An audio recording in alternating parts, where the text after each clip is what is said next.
Kalau begitu kita langsung ke informasi yang pertama, yang mana umat Katolik di seluruh dunia ini sedang berduka begitu ya dengan kematian dari Paus Fransiskus begitu. Dan tentunya akan ada proses sakral Vatikan yang memilih pengganti Paus Fransiskus nantinya siapa. Dan kita akan berbincang bersama dengan Duta Besar Republik Indonesia untuk Vatikan, Bapak Michael Trias Puncahyono. Pak Dubes, selamat pagi.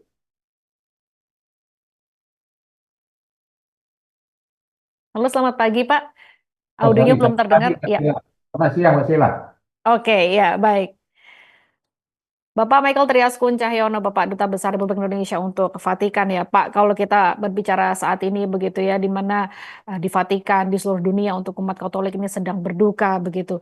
Dan suasana di sana sendiri pasca wafatnya Paus Fransiskus ini seperti apa ini, Pak Dubes? Bisa diceritakan? Ya, Mbak Sheila, selamat siang para pemirsa. Eh, Sejak saat ini kebetulan, bukan kebetulan, Paus wafat pada tahun jubilium.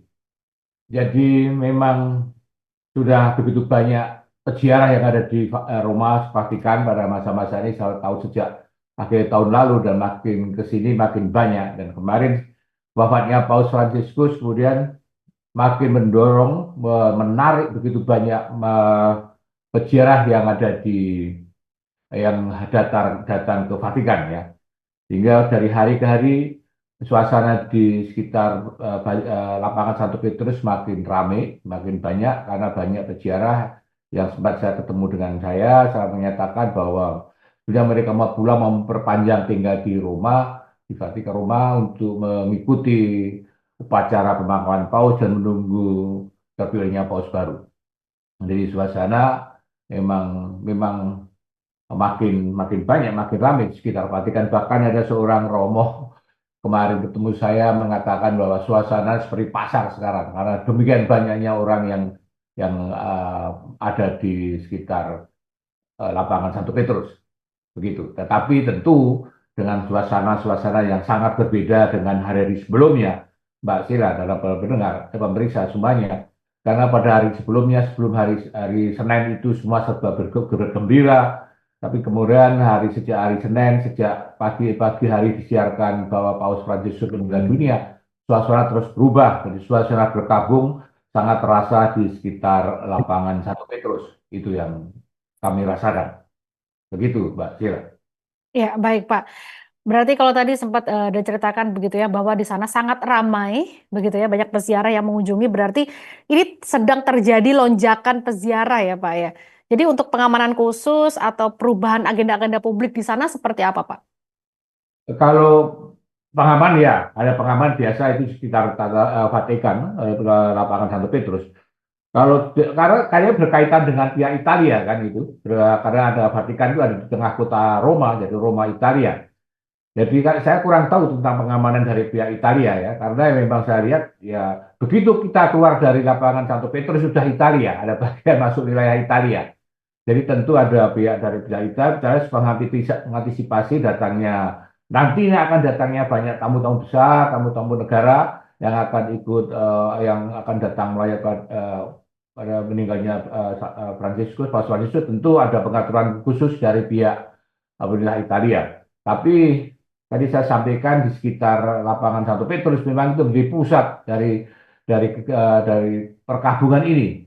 Dan selain itu tentu daerah sekitar Basilika Santa Maggiore yang nantinya akan menjadi tempat pemakaman Paus juga menjadi sentral dari kegiatan umat. Begitu, Kak. Baik. Di mana memang saat ini ya Vatikan dalam masa sede vacante atau kekosongan tahta kepausan ya Pak ya. Nah, kira-kira ini apakah ada perubahan dalam protokol, komunikasi atau interaksi diplomatik Pak antara Kedutaan Republik Indonesia dan pihak Vatikan selama masa transisi ini? Ya, memang ada Mbak. Begitu begitu Paus Fransiskus meninggal, itu semua semua kalau di dalam pemerintahan biasa namanya kabinet kementerian ya, itu diskusi macam itu, pejabat-pejabat itu berhenti semuanya, semua berhenti, tidak ada kegiatan. Ya, semua putusan putusan dan aturan yang pernah diputuskan oleh Paus Fransiskus berhenti, tidak artinya tidak bisa diubah, tidak bisa tambah lagi, tetap berjalan dan tidak bisa diubah.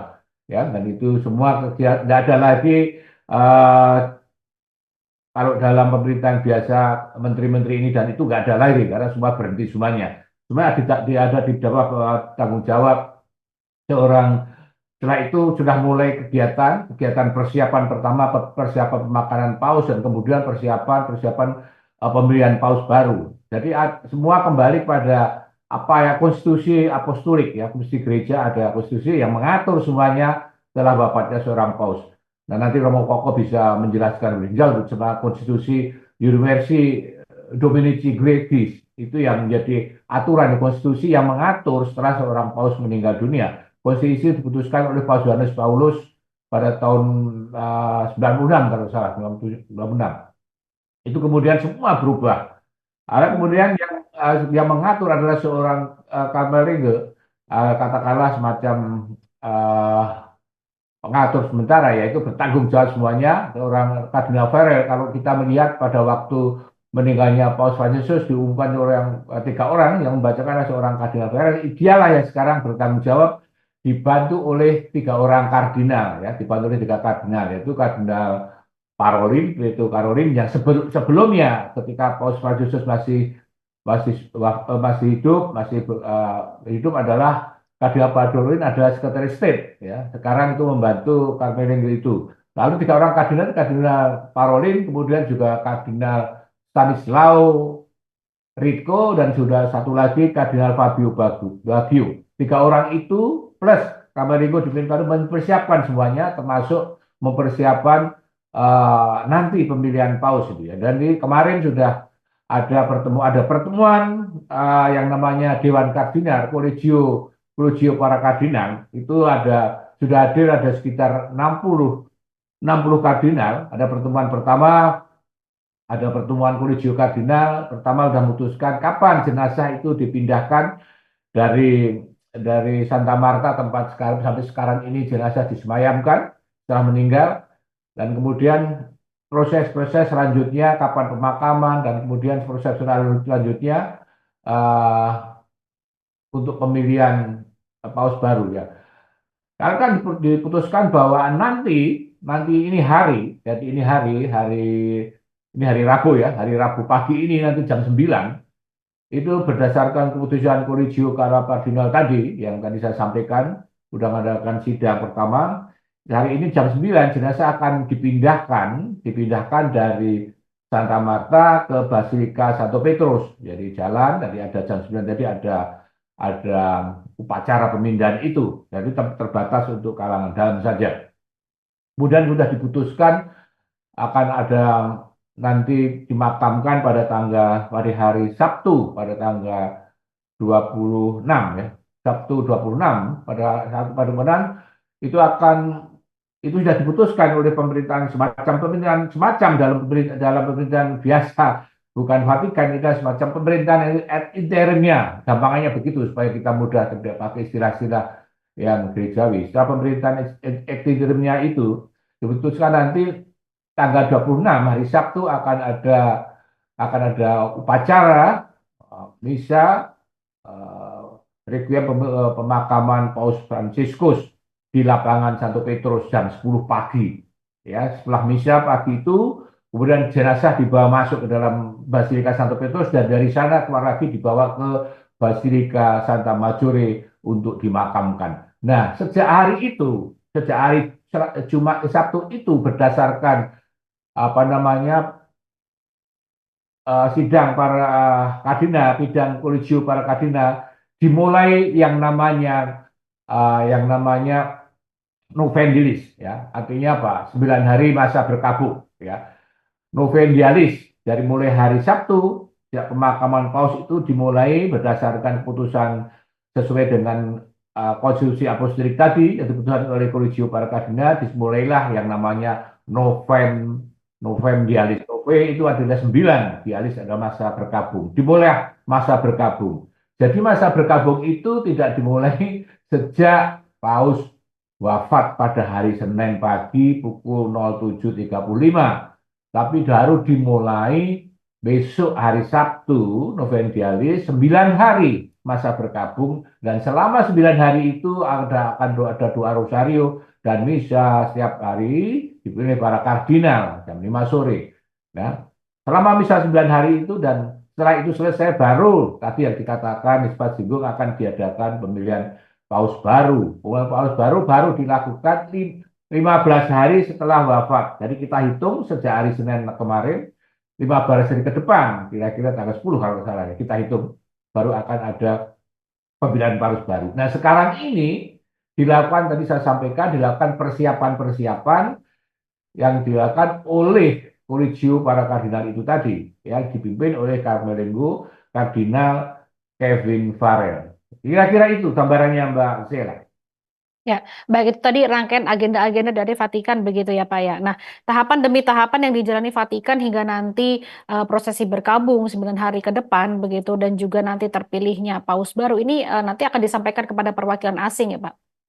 Ya, pasti itu disampaikan semuanya karena yang pertama misalnya nanti hari Sabtu dan disampaikan adalah hari pemakaman. Hari Sabtu Hmm. jam 10 ada upacara misa requiem, hari pemakaman di lapangan Santo Petrus. Nah, pada saat itu tentu utusan-utusan dari negara-negara sahabat karena Vatikan memiliki hubungan diplomatik dengan 184 atau 85 negara dan organisasi negara. Tentu kita bisa bayangkan dari sekian banyak itu kalau datang, masing-masing ada ketentuan dan itu sudah disampaikan kepada perwakilan, ketentuan berapa banyak delegasi yang boleh hadir dalam upacara itu misalnya. Kalau dipimpin oleh misalnya kalau dipimpin oleh seorang kepala negara, delegasi itu kalau pemerintahan jumlah delegasinya 5. Kalau tidak dipimpin oleh kepala negara atau pemerintahan jumlah delegasinya 3. Jadi itu ada aturannya Mbak Sila ya. Kalau pimpinannya delegasi itu kepala negara, kalau kepala pemerintahan, delegasi untuk ikut menyampaikan duka cita itu 5 orang. Kalau kalau misalnya bukan kepala negara, kepala pemerintahan itu adalah 3 orang. Jadi sudah diatur dan itu disebarkan kepada perwakilan-perwakilan sehingga bisa nanti akan menjadi pedoman bagi negara-negara yang akan mengirim delegasinya untuk memberikan ucapan duka ke Vatikan. Jadi, itu semua diatur dan Ya. disampaikan. Jadi setiap hari ada informasi info baru. Tadi saya sampaikan kemarin dulu waktu hari Senin ketika Paus wafat pada saat Paus wafat sampai siang saya banyak diwawancara orang belum muncul aturan-aturan itu baru sedikit-sedikit demi sedikit dan tadi saya sampaikan kan baru kemarin mulai sidang pertama Kolegio para Kardinal dan baru diputuskan bagaimana rangkaian upacara sampai nanti pemilihan paus baru. Begitu, Mbak. Oke, baik. Nah, Pak Dubes, kalau melihat laporan di sejumlah media, Bapak ini sempat menyaksikan langsung ya kemunculan Paus Fransiskus di depan publik gitu ya untuk terakhir kalinya di waktu Minggu Paskah. Ini kira-kira boleh diceritakan Pak bagaimana Bapak melihat kondisi beliau saat itu? Ya, Mbak, bukan kebetulan saya menghadiri acara pada hari Minggu Paskah itu karena sejak hari Jumat kan ada acara di sini, hari Jumat di sini maksudnya di sini itu di Roma ya. Hari Jumat Agung, Sabtu malam Paskah, Vigili, kemudian sampai Minggu Paskah saya hadir semuanya kecuali hari Kamis karena hari Kamis tidak ada acara di Basilika. Paus pada waktu itu Paus Fransiskus hadir di luar sebuah penjara seperti kebiasaan Paus Fransiskus hadir di penjara untuk acara apa namanya Kamis Putih di sana Musikake ya di sebuah penjara. Nah hari Jumat Paus tidak hadir di Vatikan, nggak muncul, dia hadir hari Sabtu malam, Vigili Paus tidak hadir. Nah pada Minggu pagi, pada saat Minggu Paskah Minggu pagi kami hadir, diplomatik semua hadir semuanya di acara di lapangan Santo Petrus. Tidak ada yang pernah menduga bahwa pada hari itu pagi itu Paus hadir karena kan sudah 2 hari tidak muncul. Dia yang menduga, tapi berharap iya, semua orang berharap bahwa pada pagi hari ini, karena pagi hari itu setelah misa Paskah jam 10 itu eh, biasanya pada tahun-tahun sebelumnya, Paus akan memberikan apa yang namanya berkat urbi et orbi, berkat pada kota dan pada dunia. Nah, pada saat berikan berkat itu akan disampaikan pesan-pesan pesan urbi et orbi, sebagaimana biasanya. Tapi karena Paus sakit, pertanyaan adalah apakah hari ini paus akan muncul atau tidak? Nah itu. Tetapi semua orang tentu berharap, ya. Setelah misa selesai, umat yang ada di lapangan Santo Petrus tidak mulai bubar lama-lama. Dan kemudian saya melihat di sekitar lingkungan kami berada, para diplomat berada, saya lihat semua pejabat Vatikan Kuria ada di situ. Ya, saya lihat di sana ada Menteri Luar Negeri, ada Perdana Menteri, Secretary of State yaitu Kardinal Parolin, dan semua protokol itu ada semua di situ. Saya tanya, ini pasti ada sesuatu kok semua muncul ada di situ. Maka waktu itu saya bertanya pada seorang monsinyur dari protokol, saya tanya, apakah Bapak Suci akan muncul pada hari ini? Monsinyur mengatakan, ya, ya, bentar lagi. Dan Monsinyur meminta saya untuk maju ke depan lagi supaya tahu kalau saya suka muter-muter, saya suruh maju, maju, ambasador, saya bisa bicara. Ya betul. Saat kemudian muncul dari balkon sebagaimana mestinya, Bapak Suci di sana. Ya. Tapi tidak seperti biasanya Mbak Sheila dan para pemirsa. Biasanya Bapak Suci kan kalau muncul di balkon langsung melambaikan tangan semua, padahal itu meskipun duduk, muncul duduk, tapi dekat dengan pinggiran balkon dan melambaikan tangan semuanya, dengan tangan dan kemudian mengucapkan selamat pagi, selamat apa kalau Natal, selamat Natal dan sebagainya, menyapa semua orang dengan penuh antusias. Penuh antusias itu khas jadi Bapak Suci dengan mata yang berbinar, senyum, dan itu khas Bapak Suci. Apa namanya? Tetapi pagi hari ini tidak sama sekali. Ya, suasana di atas balkon kami lihat itu karena ada sedikit tertutup, ada karangan bunga depannya dan tidak begitu jelas. Bapak Suci tidak banyak bicara, hanya ngomong begitu, hanya bicara pendek dan nada yang apa namanya rendah, serak dan lemah. Ya, hanya mengatakan Selamat Natal, saudara-saudara kalian terkasih. Gitu. Hanya mengatakan itu saja, tidak mengatakan yang lain. Tapi dengan suara yang lemah dan serak ya, pada waktu itu. Kemudian setelah itu dibacakan eh, pesan-pesan Urbi et Orbi oleh seorang uskup pada waktu itu. Jadi Bapak itu duduk dibacakan, tidak seperti biasanya. Kalau sedang sakit, biasanya misalnya jam flu, biasanya memang dibacakan kalau ada pesan. Kali ini juga dibacakan. Setelah bacaan selesai, dan seperti adatnya biasanya, kemudian Bapak Suci, memberikan berkat yang disampaikan Urbi et Orbi tadi. Tapi biasanya sebelum memberikan berkat Urbi et Orbi, Paus akan banyak bicara.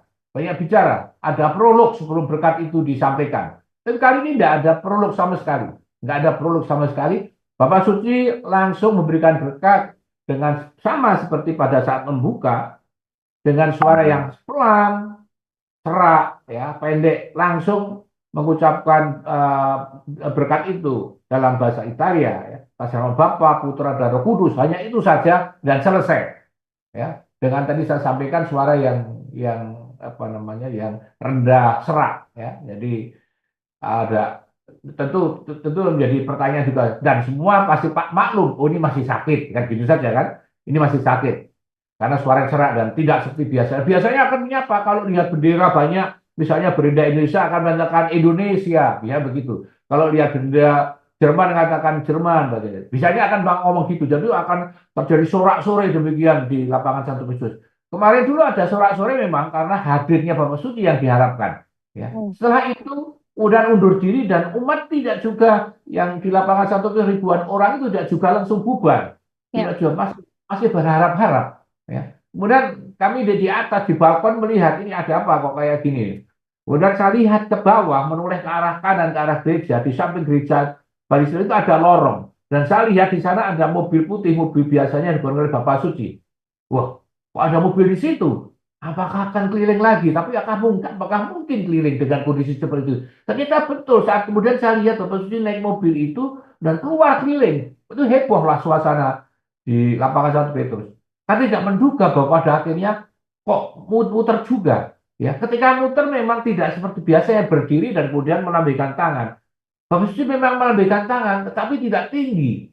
Hanya tinggi persis di bawah, di depan perut aja. Tapi duduk dalam posisi duduk. Bapak Suci duduk dan kemudian melambaikan, berusaha untuk senyum dengan semua umatnya, mengelilingi seluruh lapangan Santo Petrus, semua sampai ujungnya. Semua, bahkan mobil itu bergerak sampai ke arah jalan keluar dari lapangan Santo Petrus. Kalau lihat gambar itu yang di apa namanya, yang di screen tadi baru saja lihat itu ke arah keluar, ke arah wilayah perbatasan dengan Italia ya ketika Ya. keluar dari perbatasan Italia yaitu jalan ke arah sana kan di sana ada begitu banyak umat jadi Paus dengan mobilnya berjalan ke arah Vatikan Ya. ke arah Italia ya jalan Conciliasione ada jalan Conciliasione ke arah sana ya bahkan di sana berhenti karena disambut begitu antusias oleh umat yang banyak berjalan di sana.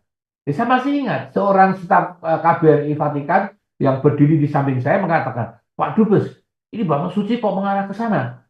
Kok berhenti mobilnya? Dan kemudian mengatakan, apakah Bapak Suci sudah merasakan ya ada tanda-tanda? Saya bilang waktu itu, jangan ngomong begitu. Ya, itu kan nggak biasanya ke sana. Jadi ke sana loh, Ya. jangan. Kita berharap semua baik. Setelah itu balik dan masih tetap berhenti dan orang tidak pernah menduga bahwa itulah hari yang terakhir Bapak Suci ketemu dengan umatnya. Ya. Karena terus berhenti dan berhenti memberikan berkat, kemudian menyapa umatnya berkat dan itu kami saksikan semuanya. Jadi kalau dikatakan tanda-tanda ya, ya udah orang yang tahu bahwa besok paginya pada pada pasca kedua Bapak Suci meninggal dunia jam 07.35 dan saya menduga karena hari hari Minggu masih berkeliling meskipun tadi disampaikan dalam kondisi yang sudah tidak seperti biasanya yang itu tadi disampaikan dari duduknya dari cara mengangkat tangannya yang tidak setinggi biasanya kan biasanya menyampaikan tangan dada-dada gitu enggak diangkat sedikit aja ya kan, dan kemudian senyum tetapi tetap senyum dengan wajah yang ada yang ngutang ya agak agak apa ya kalau mulut orang kita katakan bahasa ada sembab gitu ya ada Ya. sembab gitu ada Hmm. sembab tapi tetap yang kita tangkap pancaran matanya memang agak berat tapi tetap bersinar semangat itu masih Hmm. ada Hmm. itu yang Jadi memang sehingga dalam dalam kondisi yang memang sudah melemah saat itu, tapi Bapak Suci tetap tapi menyapa ya begitu ya seluruh lemah umat yang tapi ada di sana begitu. ya, tapi penuh semangat. Nah, itu yang menurut penuh semangat dengan mengelilingi kan penuh semangat. Orang Ya. nggak menduga dan kondisi seperti itu masih keliling dengan penuh semangat. Sehingga pada Senin hari ketika berita meninggal tersiar, pasti kaget semuanya ya. Hmm. Karena kemarin masih ada, kemarin masih keliling sama satu Petrus, kemarin masih kasih berkat, kemarin masih tersenyum, kemarin masih menemui kita, kemarin masih begini, kok sekarang ini? Ya, orang tidak pernah tahu kematian itu datang ya. Kata Betul, Romo betul, kan pengabdian seperti pencuri datang yang nggak pernah betul. tiba-tiba datang begitu saja, yaitu kuasa kematian. Tapi ya saya tentu secara pribadi sangat bersyukur bisa hadir pada hari Minggu itu Hmm. dan mendapat berkat terakhir pada pada saat hari Paskah hari Minggu itu. Itu kira-kira gambarnya Mbak Sheila. Ya, baik. Terima kasih Pak Dubes. Jadi memang untuk sekarang ini kita juga bersyukur begitu bahwa Paus Fransiskus sudah dimuliakan bersama Bapa di surga begitu ya. Tapi memang seperti tadi yang sempat dibahas ya, kematian itu datang seperti pencuri karena tidak ada yang pernah menduga ya di saat hari terakhir sempat Ya, bertemu dengan Bapak Suci, namun besoknya Bapak Suci sudah dimuliakan. Nah, tadi Pak Dubes juga mengatakan ya, katanya semua agenda-agenda kan nanti akan di-share begitu kan dengan perwakilan asing dan juga ada pernyataan dari Pak Menlu bahwa rencananya nanti akan mengirimkan perwakilan pemerintahan Republik Indonesia untuk dapat menghadiri pemakaman Paus Fransiskus. Nah, untuk informasi ini bisa dijelaskan secara lebih rinci, Pak? ya, eh, Mbak Sheila.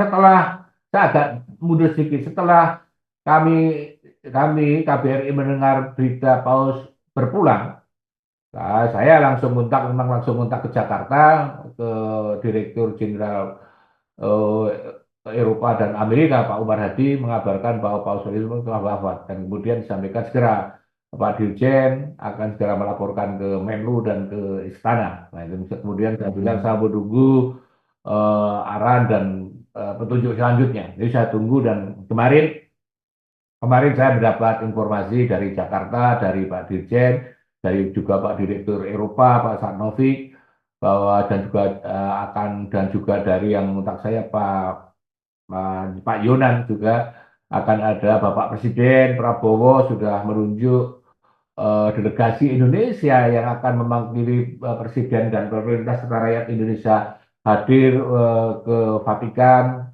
untuk memberikan bela sungkawa Vatikan. eh, yang akan sudah ditunjuk apa namanya utusannya, delegasinya eh, Bapak delegasinya Bapak Presiden ketujuh Pak Jokowi, kemudian Wakil Menteri Wakil Menteri Keuangan Bapak Thomas Simandono, dan kemudian yang ketiga Bapak Yonan. Jadi itu nanti yang akan mewakili Presiden, pemerintah, dan rakyat Indonesia. Dan dari gereja tentu saat waktu setelah Paus wafat, saya juga berkontakan dengan Kardinal Suharyo yang sebagai kardinal yang apakah Bapak Kardinal juga mengatakan akan berangkat ke Roma, dan itu saya juga mendapat informasi dari Romo Adi bahwa Gereja Indonesia juga akan mengirimkan eh, Ketua KWI, Monsinyur Anton, ya, Benjamin Anton. Jadi ada delegasi dari pemerintah, ada delegasi dari Gereja Indonesia, ya kan, dari dua delegasi. Tadi saya jelaskan, dan delegasi yang akan menghadiri ada ketentuannya tadi. Kalau yang menghadiri, yang dipimpin oleh seorang kepala pemerintahan atau kepala kepala pemerintahan atau kepala negara, itu jumlah delegasinya 5. Kalau yang memimpin adalah bukan kepala pemerintah atau kepala negara, delegasinya 3. Ya itu kayak gitu kan, protokol-protokol yang diberlakukan. Ya Ya. kalau Mm-mm. di sini tetap kayak gitu, kalau lebih ya langsung nggak bisa. Itu Mbak, jadi gambarannya itu. Jadi Ya. informasi terakhir dari Jakarta yang saya terima itu, pasti pagi ini ada informasi lagi kapan mereka datang. Yang saya tahu delegasi Bapak Kardinal akan berangkat Sabtu, kemudian Bapak Uskup Benyamin juga akan berangkat ke sini. Dan saya menunggu hari Jumat kalau nggak salah, hari Jumat Mm. kalau nggak salah, itu delegasi yang dipimpin Presiden ketujuh Bapak Jokowi akan tiba di Roma dan akan segera ke Vatikan. Begitu, Mbak. Ya. Baik, terima kasih atas informasinya, Bapak Dubes ya. Selamat kembali bertugas. Luar biasa, Pak. Tuhan Terima kasih memberkati. banyak. Nah, terima kasih banyak.